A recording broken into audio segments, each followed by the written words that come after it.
And the Christian, according to their understanding of the Bible, they say he was crucified. It would be a draw.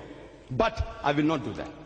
I will prove from the Bible itself, with the Christian belief to be the word of God, that Jesus Christ, peace be upon him, was not really crucified. Let me first clarify that we Muslims, we do not consider the Bible to be the word of God. The Bible may contain certain portions which we may consider it to be the word of God. It contains the word of the prophets, the word of the historians. It also contains absurdity, obscene statements, which if someone even pays me 1,000 rupees now, I will not be able to read from the Bible. Such obscene verses, obscene chapters. It also contains contradictions. But even though I don't believe that the Bible is the word of God, yet I will prove from the Bible that Jesus Christ, peace be upon him, was not crucified, because Pastor Rockney and many Christians out here, they agree the Bible to be the word of God. So I'll prove from their evidence.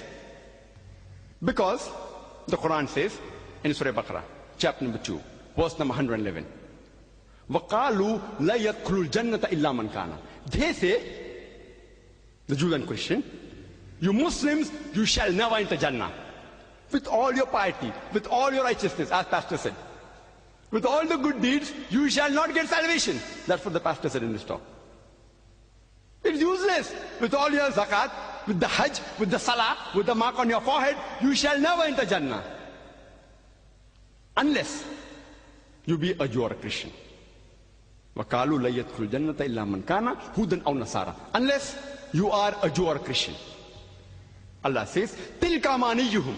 This is the wishful thinking. Bakwas bakwas, vain desires. Cool. Tell them, هَاتُوا بُرْهَانَكُمْ. Produce your proof in kuntum sadiqin, but if not truthful. Allah says, ask them to produce their proof. If I tell from the Quran that Jesus was not crucified, the Christians, they don't agree the Quran to be the word of God. So we have to ask them, قُلْ هَاتُوا بُرْهَانَكُمْ. Produce your proof in kuntum sadiqin, but if you're truthful. And the Christians, they have produced the proof, the Bible, as the Burhan. The Christian says, my Bible says this, my Bible says that. My Bible says this, my Bible says that. Let's analyze what does the Bible say. And they've produced this Bible in no less than 2,000 different languages of the world. So let's analyze from the Bible whether Christ was really crucified. And while doing so, whatever conclusion I draw from the Bible need not necessarily be the Islamic viewpoint. Let me remind you that. The conclusion drawn from the Bible need not necessarily be the Islamic viewpoint. The Islamic viewpoint, I have made it very clear, according to Surah Nisa, chapter 4, verse 157, وَمَا قَتَلُوهُ وَمَا صَلَبُوهُ.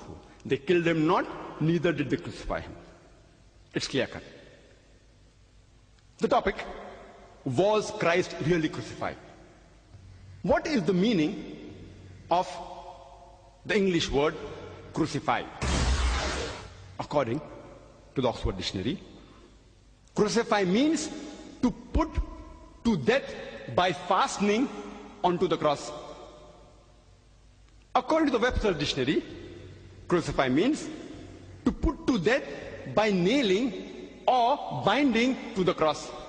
In short, for a person to be crucified, he should die on the cross. If he does not die, he is not crucified.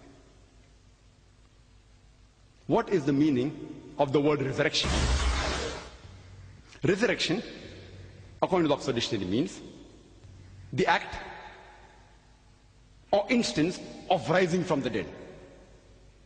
And resurrection with a capital R means Christ rising from the dead. According to the Webster Dictionary, resurrection means the act of rising from the dead. And resurrection with a capital R means rising again of Christ after his death and burial. In short, for Christ to be resurrected, he has to die. If he does not die, he is not resurrected. Let everyone get this definition, is very clear in their mind.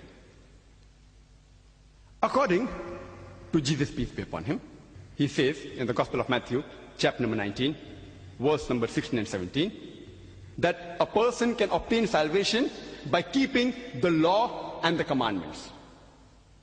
But according to St. Paul, he nails the laws and the commandments to the cross. Cross, cross, cross, as you heard Pastor sing, cross, cross. He nails the law and the commandment to the cross, as he says in Colossians chapter number 2, verse number 14.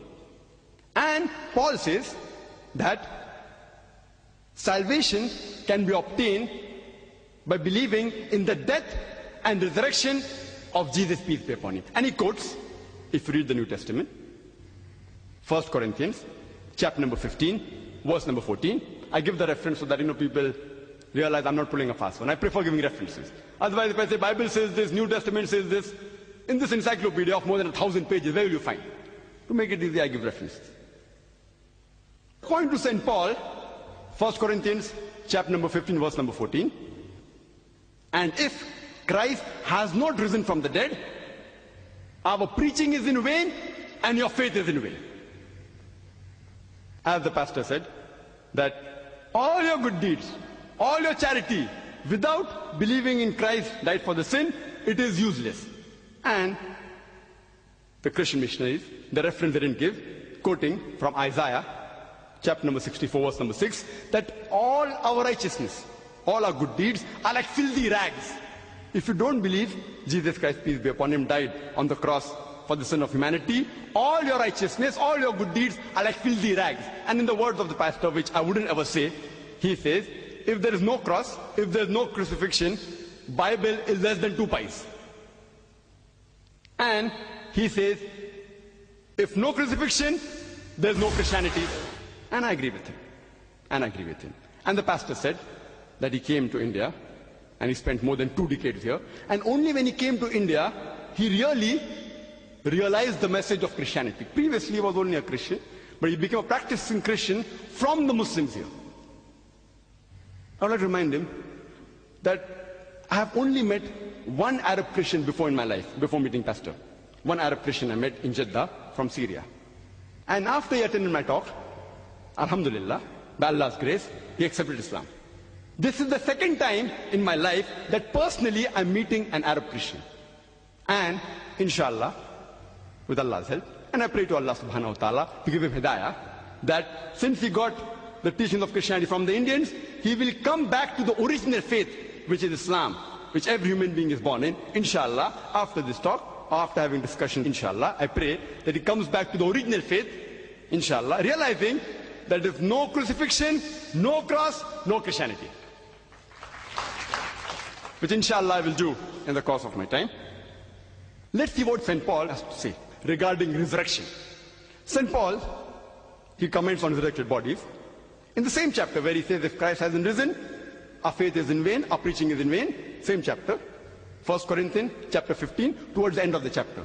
St. Paul says in 1 Corinthians chapter 15, verse 42 to 44, he says that so also is the resurrection of the dead. It is sown in corruption, it is raised in incorruption. It is sown in dishonor, it is raised in glory. It is sown in weakness, it is raised in power. It is sown a natural body, it is raised a spiritual body. There's a natural body and there's a spiritual body. According to St. Paul, the resurrected bodies are spiritualized. They are spiritualized. Same is said by his Lord and Master, Jesus peace be upon him, in the Gospel of Luke, chapter number 20, verse number 27 to 36. If you remember the story of a woman who had 7 husbands, and the Jews come with a poser to Jesus peace be upon him.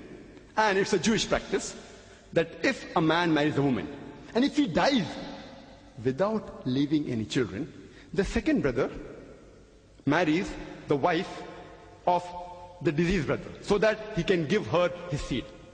If the second brother dies without leaving any children, the third brother marries, so on and so forth. So here they come with a poser that this woman married 7 brothers, one after the other. And all of them had her here. Means they had her as a wife here, one after the other. But there was no problem. Why? Since each one of them had turn by turn. So there was no problem. And later on, even she dies. But they pose the question to Jesus, peace be upon him, that in resurrection, who will have her there? Indicating during resurrection, all the 7 brothers will be raised simultaneously, along with the woman who will have her there. So Jesus, peace be upon him, says in the Gospel of Luke, chapter number 20, verse 35 and 36, that resurrected bodies, they do not marry. Neither do they give in marriage. Verse 36 says that neither shall they die anymore. They are equal unto the angels. That means they shall be angelized. Resurrected body will be spiritualized. Who says that? Jesus says that. Gospel of Luke, chapter number 20, verse 36. Paul says that. 1 Corinthians, chapter 15, verse number 42 to 44. It's very clear cut.